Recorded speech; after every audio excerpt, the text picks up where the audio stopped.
Olá, bom dia, amigos e amigas aqui do canal Dica de hoje, sábado, dia que a gente fala um pouco sobre macroeconomia e acho que hoje vale a pena a gente voltar a falar sobre a reforma tributária, assim como eu prometi no vídeo de quarta-feira. Vídeo de quarta-feira a gente falou sobre a reforma tributária pegando o mercado de capitais como um todo, principalmente ações versus renda fixa, mostrando uma vontade clara do governo de migrar as pessoas de volta para a renda fixa ou para operações mais especulativas e que deem mais dinheiro para empresas como bancos, instituições financeiras e B3. E hoje a gente vai focar aqui em fundos de investimento imobiliário, o que muda para esses setores, mas principalmente vamos colocar a responsabilidade de cada um em cada um.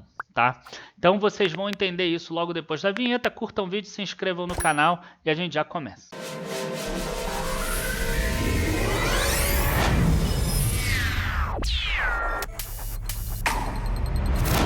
Bom, gente, antes da gente começar, um recado rápido para vocês, lembrando que a gente está com a mentoria de análise fundamentalista aberta.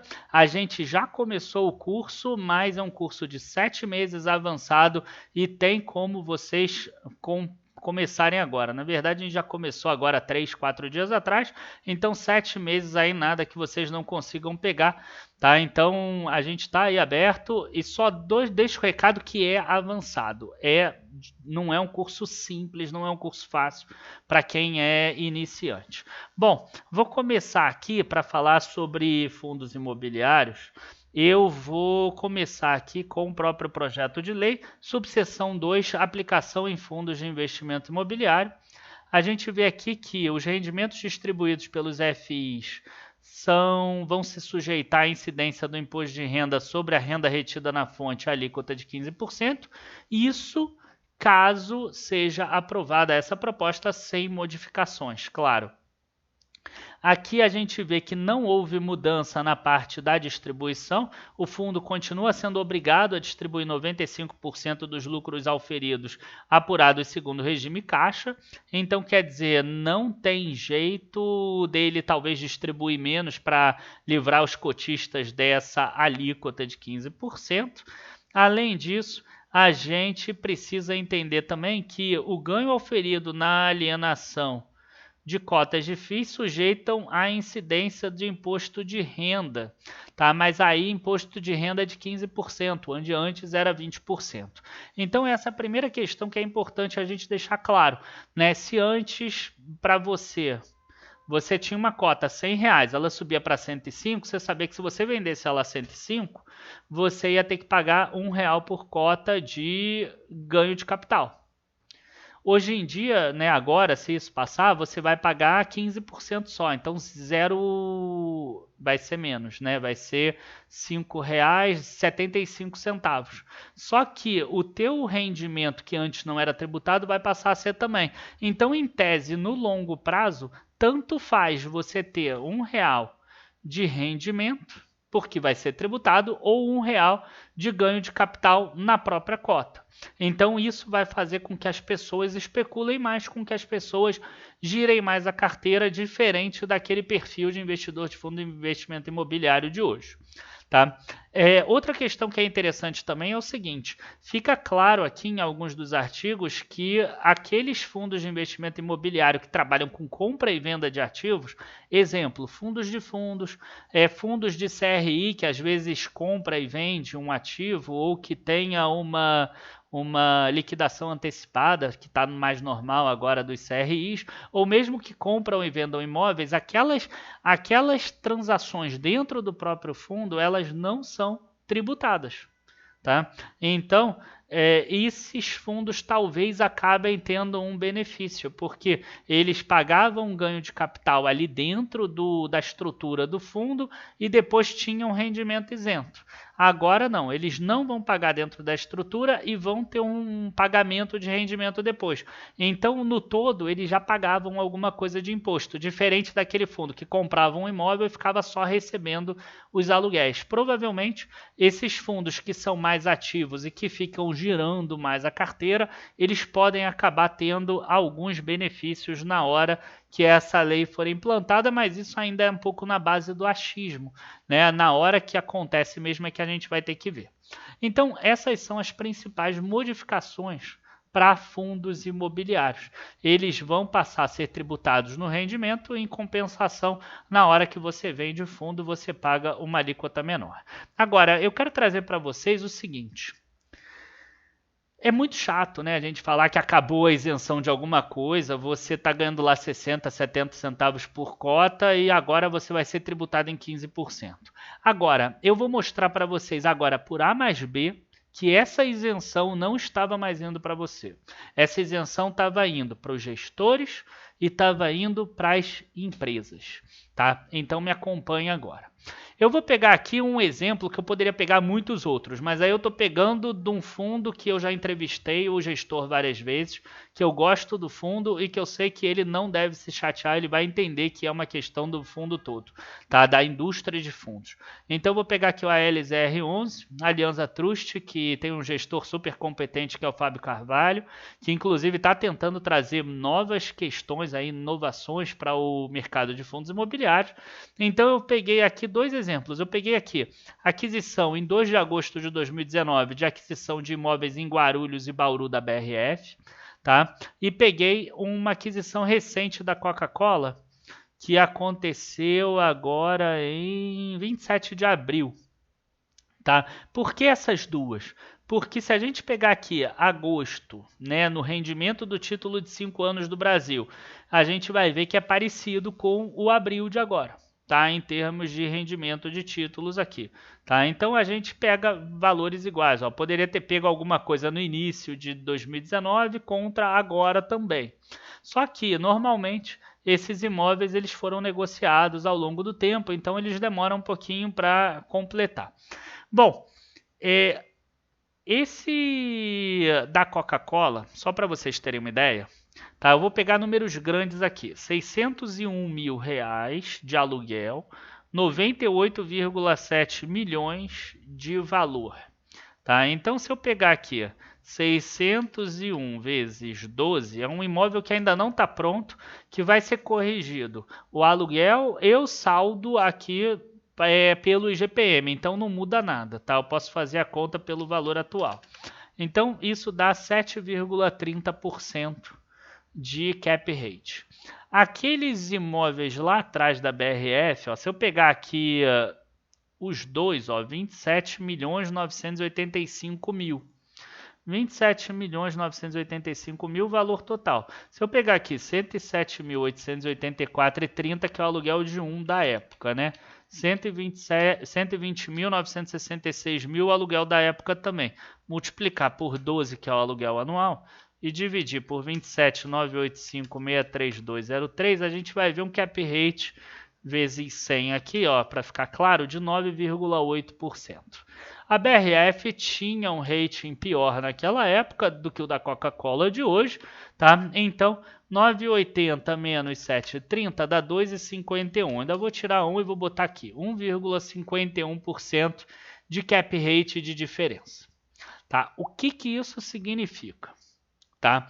Isso significa que, na verdade, o mercado de fundos imobiliários está inflacionado. E eu vivo falando isso. Em vários relatórios meus, a gente vê pessoas que eu escrevo. Eu falo assim, não compro esse tipo de imóvel porque está inflacionado.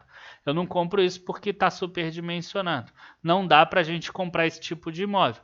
E vocês vão ver que eu passei a colocar 30%, 40% da carteira lá em fundo imobiliário de recebível, que era o que não estava inflacionado pelo mercado, né? E estava tentando captar ali um ou outro fundo que ainda faça uma aquisição um pouco mais decente, a 8,5, 8, alguma coisa nesse sentido. Mas eu sei que isso não é incompetência do gestor. O gestor ele está lá tentando fazer alguma coisa, mas como o mercado todo está inflacionado, ou ele aloca nesse valor, ou senão ele não aloca e deixa lá em renda fixa que caiu a 2, 3% até há pouco tempo atrás. Então, quer dizer, era muito difícil a vida do gestor, ele tinha que fazer alocações ruins. E aí os fundos pioraram. Só para vocês terem uma ideia, vamos pegar de novo aqui esse exemplo da Coca-Cola. 98,7 milhões em um imóvel de 601 mil. Se a gente imaginar que é 8,3%, tá? O que seria 8,3? Ao invés de 7,3, que ele fosse 8,3% aqui. Só para vocês terem uma ideia de quanto sairia menos. 601 mil vezes 12, tá? Se eu dividisse por 8,3, seria 86 milhões de reais. Tá? Se eu pegasse esse 7.212 e dividisse por 8,8%, que seria o 1% abaixo que eu botei ali, seria 81,9 milhões. Então, quer dizer, esse mesmo imóvel em 2019 sairia em uma faixa entre 82 e 87 milhões, o imóvel que hoje está saindo 98 milhões. Então, quer dizer, a isenção não está indo para você, a isenção está indo para a Coca-Cola. Está indo para Magalu, está indo para o Pão de Açúcar, que vendeu 43 imóveis só para a TRXF, por exemplo.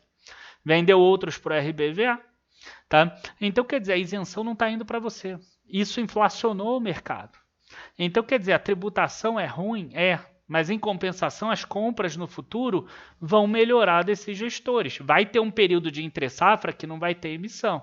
Porque o cara lá que vende imóvel, ele já se acostumou com esses valores. Agora ele quer esse valor, mas aí vai ter vai assentar esse mercado e talvez depois a gente vai conseguir ter de novo compras a cap rate de 9%, 9,5%, 10% e que vai ser bom para o mercado. Então, quer dizer, eu não tenho dúvida que, olhando o longo prazo, o território, o cenário para fundo imobiliário depois dessa tributação vai acabar sendo até melhor, porque os gestores estavam comprando imóveis muito inflacionados, como eu mostrei aqui. Esse imóvel, e olha que o Fábio é um ótimo gestor, mas ele está pagando 98 milhões para um imóvel que há 2 anos atrás seria 15, 16 milhões a menos. E o aluguel seria também menos, né? Na verdade, seria isso menos a inflação, tá? Isso livre de inflação para que não tenha um monte de gente aqui nos comentários. E aí algumas pessoas vão pensar assim, bom, se um fundo está aceitando comprar um imóvel a 7,3%, nada mais justo que a taxa de administração dele caia também. Né? Porque se antes ele comprava 10%, ok, eu entendo ele ter uma taxa de administração de 1%. Ele vai estar ganhando ali em torno de 10% da receita, ok. Tá? Agora, na hora que ele começa a comprar 7,3%, seria plausível que a taxa de administração caísse de 1 para pelo menos 0,73%, mas não. Isso não aconteceu, tá? Então, eu peguei aqui alguns exemplos, peguei também de fundos que eu gosto, tá? De forma proposital. Por exemplo, o Tegar aqui. O Tegar é um fundo que até entrega bastante resultado, mas ele tem uma das maiores taxas de administração de performance. Então, quando ele anda bem, quando ele entrega resultado e quando a cota patrimonial, não é a de mercado, a patrimonial sobe, acontece isso aqui que aconteceu no segundo trimestre de 2020, no segundo semestre de 2020. A gente vê que ele teve um total de despesas de 21 milhões, sendo basicamente quase tudo taxas, né? Ó, você vê que essas três aqui são as maiores. A gente vê aqui os 20 milhões de taxa. Né, tem aqui um pouquinho de restante, mas mais de 20 milhões de taxa, enquanto o resultado distribuído foi 34 milhões. É quase uma distribuição 65-35 aí. Né? Nesse semestre agora, a gente vê que ele já distribuiu 43 milhões, até mais do que o outro, porque ele já fez mais algumas emissões. E taxas aqui está bem baixinho, ó, 455 mil com 4 milhões, porque ele não está conseguindo taxa de performance para provisionar agora.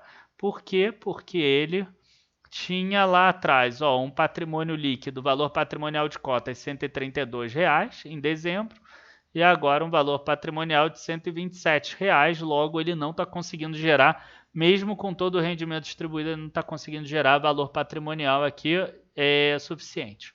Tá? Então, eu queria aproveitar aqui, né, para mostrar para vocês, assim, que não tem problema um fundo cobrar 1%, 1,1%, 1,2% de taxa, se ele entregar um resultado que tenha, né, constância e que seja grande o suficiente para isso. Na hora que você tem uma queda do cap rate do mercado, esses gestores deveriam ter baixado as taxas. E eles não baixaram as taxas. Então, parte da isenção foi para as empresas, como a gente viu ali no caso da Coca-Cola. É claro isso. A Coca-Cola hoje está recebendo 16 milhões a mais pela venda do galpão lá, exatamente por causa disso. Por causa dessa queda de cap rate e dessa inflação do mercado devido à isenção. E a segunda coisa é porque os gestores viram que eles estavam fazendo emissões, né, que caíam a renda ou que ficavam a renda constante, compras piores, mas não caíram a taxa de administração, e agora eles vão ter que acordar e vão ter que baixar a taxa de administração, né? Eu quero ver fundos com gestão ativa com taxa de 0,5, por exemplo. E vai ser importante isso. Não tem por que um fundo que investe em FOF, que com todo respeito é muito mais fácil você comprar e vender um fundo na cota no mercado secundário do que você investir num imóvel propriamente dito, que tem diligência, que tem laudo de avaliação e etc., eles terem taxa de 1% ou 0,9% ou 0,8%. FOF é para ter 0,3%, 0,4%, e se o cara entregar resultado, aí ele ganha na performance. Né? É muito claro isso, para mim, pelo menos. Então, uma parte da compensação dessa isenção, eu espero claramente que venha dos gestores dos fundos. Tá? E outra parte da melhora do próprio mercado imobiliário, que vai acabar fazendo com que os imóveis fiquem menos caros e aí cada aquisição passe a ter caps maiores. Então, eu não me surpreenderia se a gente visse melhora, inclusive, de longo prazo do setor. Se vocês olharem nos últimos 2 anos, o fundo imobiliário foi um desastre. O Ibovespa subiu e o IFIX ficou parado e caiu, agora depois da tributação. Então, é uma mostra que o mercado não estava bom, que o trabalho não estava sendo bem feito. E vai ser bom se as pessoas colocarem isso na cabeça e os gestores também colocarem isso na cabeça, que teve aí um erro e que essa reforma tributária vai obrigar o mercado a acertar isso por mal, mas vai obrigar a acertar isso e pode ser uma grande oportunidade para o gestor que entender isso, tá? E por fim eu vou falar sobre um fundo que talvez seja um fundo que para mim tem uma das melhores gestões, que é o IRDM11. Então o IRDM11, por exemplo, a gente consegue ver que ele tem receita aqui, ó, de 20 milhões, 22, 21, 22, 26, 28. E a despesa dele, 1.7, 1.9, 2.1, 2.3, 2.7, 2.6. Dificilmente ele passa isso aqui de 10%. Isso era muito normal há 2017, 2018, quando eu gravei o Geração de Renda. Hoje é quase impossível você conseguir um fundo que tenha despesa caixa em menos de 10% das receitas, porque os fundos pioraram. É o que eu quero dizer com esse vídeo, né? E a gente vê aqui que a taxa de administração e gestão do IRDM 0,17 e 0,83 dá 1% no total. Ela não é tão baixa assim. Por que ele consegue isso? Porque ele investe em ativos, ó, que paga IPCA mais 8, IPCA mais 10, IPCA mais 5,20, esse não, IPCA mais 7. Vamos pegar a média aqui porque são muitos ativos, né? A gente vai conseguir ver aqui, ó, IPCA mais 8, isso deve dar uns 12, 13 no total. Então, tirando 1 dá 12, tirando alguma coisa de fundo dá 11,50, então ele consegue. E GPM mais 10, ele consegue também. GPDI mais 4,50, então quer dizer, ele consegue por causa disso. Se a gente tiver fundos imobiliários de tijolos que entreguem 12% no cap rate, seja via desenvolvimento, seja via securitização de recebíveis, seja via qualquer coisa, eles vão acabar podendo cobrar 1% também, porque fica abaixo do 10%. Agora, não dá o fundo comprar um imóvel já pronto, já alocado a 7,3% e querer cobrar 1%, fica muito pesado para o cotista. Tá? E então, assim, eu acho que essa tributação vai mostrar e vai deixar claro por que a nossa carteira às vezes tinha fundos que o mercado todo não gostava, fundos que não tinham nada a ver, de gestoras às vezes não renomadas, e eu acredito que a gente vai errar um ou outro, mas a gente vai ver que no todo a nossa estratégia vai acabar tendo sido muito bem feita com relação a isso. Eu acho que vai ser uma super oportunidade para fundos imobiliários. Tá? E quando eu falo uma super oportunidade, eu não estou falando de ruído de curto prazo. Ruído de curto prazo vai ter. Ruído de curto prazo sempre vai ter, sempre tem um motivo para cair ou para subir. Se amanhã o fundo imobiliário subir 3%, vai ter um motivo para ele subir 3%. Se cair 2%, vai ter outras matérias mostrando por que ele caiu 2%. Isso para mim não importa. O que importa é que cresça o mercado e que os gestores consigam fazer bons trabalhos para que o cotista não seja, não perca, né, a isenção, que é o que está acontecendo. Na verdade, o cotista já perdeu a isenção lá atrás, por causa dos gestores e por causa dessas compras que não foram tão bem feitas. Abraços a todos, bons investimentos, até a próxima. Tchau, tchau, pessoal.